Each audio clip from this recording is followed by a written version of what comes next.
അപ്പോൾ നമ്മൾ അങ്ങനെ ഇപ്പോൾ ധനുഷ്കോടിയിലെത്തി. ഏതാണ്ട് ഇന്ത്യയുടെ തെക്കേ മൂലയിൽ എന്ന് വേണമെങ്കിൽ പറയാം. ഇവിടെ നിന്നൊരു 18 കിലോമീറ്റർ സഞ്ചരിച്ചാൽ ശ്രീലങ്കയിലെത്താം. പക്ഷേ ധനുഷ്കോടി ലോക ഭൂപടത്തിൽ എല്ലാവരെയും ശ്രദ്ധ ആകർഷിച്ചത് ഒരു ദുരന്തത്തിലൂടെയാണ്. 1964 ഡിസംബർ 23-നുണ്ടായ ഒരു വലിയ ചുഴലിക്കാറ്റിൽ ധനുഷ്കോടി നിശേഷം ഇല്ലാതാവുകയായിരുന്നു. ഇപ്പോൾ ഏതാണ്ട് ഇവിടെ ഒരു 500ഓളം കുടുംബങ്ങൾ മാത്രമാണുള്ളത്. രാമേശ്വരത്ത് നിന്ന് ധനുഷ്കോടിയിലേക്കുള്ള റെയിൽപാളം അപ്പാടെ ഒലിച്ചുപോയി. അതിൻ്റെ ചെറിയ അവശിഷ്ടങ്ങൾ മാത്രമാണ് ഇപ്പോൾ നമുക്ക് കാണാൻ കഴിയുന്നത്. അതോടൊപ്പം സിഗ്നലുകൾ, വാട്ടർ ടാങ്കുകൾ, ഇവിടെ ഉണ്ടായിരുന്ന കെട്ടിടങ്ങൾ എല്ലാം തകർന്ന് തരിപ്പണമായി. അതിൻ്റെ നടുക്കുന്ന ഓർമ്മകളും വേദനകളും ഈ മണ്ണിലാകെ പുതഞ്ഞു കിടപ്പുണ്ട്. അന്ന് ആ കൊടുങ്കാറ്റിൽപ്പെട്ട് 1800ഓളം പേർ ഇവിടെ മാത്രം മരിച്ചു.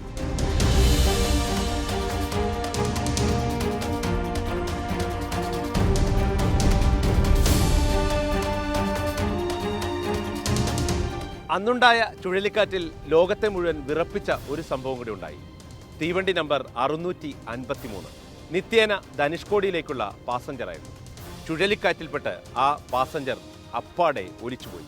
110 യാത്രക്കാരും 5 റെയിൽവേ ജീവനക്കാരും. ഈ ദുരന്തഭൂമിയിലെ ഒരുപാട് അവശിഷ്ടങ്ങളിൽ ഒന്നിനു മുന്നിലാണ് നമ്മൾ ഇപ്പോൾ നിൽക്കുന്നത്. ഇവിടുത്തെ ഏറ്റവും പ്രധാനപ്പെട്ട പള്ളികളിലൊന്നായിരുന്നു ഇത്. ഇതിന്റെ നിർമ്മാണത്തിൽ പോലും പ്രത്യേകതയുണ്ടായിരുന്നു.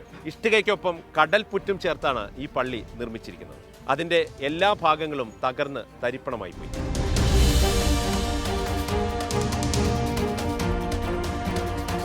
ധനുഷ്കോടിയിലെത്താൻ ഇതേവരെയുള്ള ഏക മാർഗമെന്ന് പറയുന്നത് മഹീന്ദ്രയുടെ വാനിൽ കടലിന്റെ മണൽപ്പരപ്പിലൂടെയുള്ള മനോഹരമായ യാത്രയാണ്. എന്നാൽ ഏതാനും മാസങ്ങൾക്ക് മുമ്പ് ധനുഷ്കോടിയിലെത്താൻ ഒരു റോഡ് മാർഗം തുറന്നു കഴിഞ്ഞു. പക്ഷേ റോഡ് മാർഗം വന്നാൽ നമുക്കിവിടെ എത്തുന്നതിന്റെ മനോഹാരിത അനുഭവിക്കാനാവില്ല. എന്തായാലും വരേണ്ടത് ഈ മഹീന്ദ്ര ജീപ്പിൽ തന്നെ വരണം. ക്ഷേത്ര നഗരമായ രാമേശ്വരത്തേക്കാൾ കൂടുതൽ ആളുകൾ അറിയപ്പെടുന്നതും കാണാനെത്തുന്നതും ധനുഷ്കോടിയിലാണ്.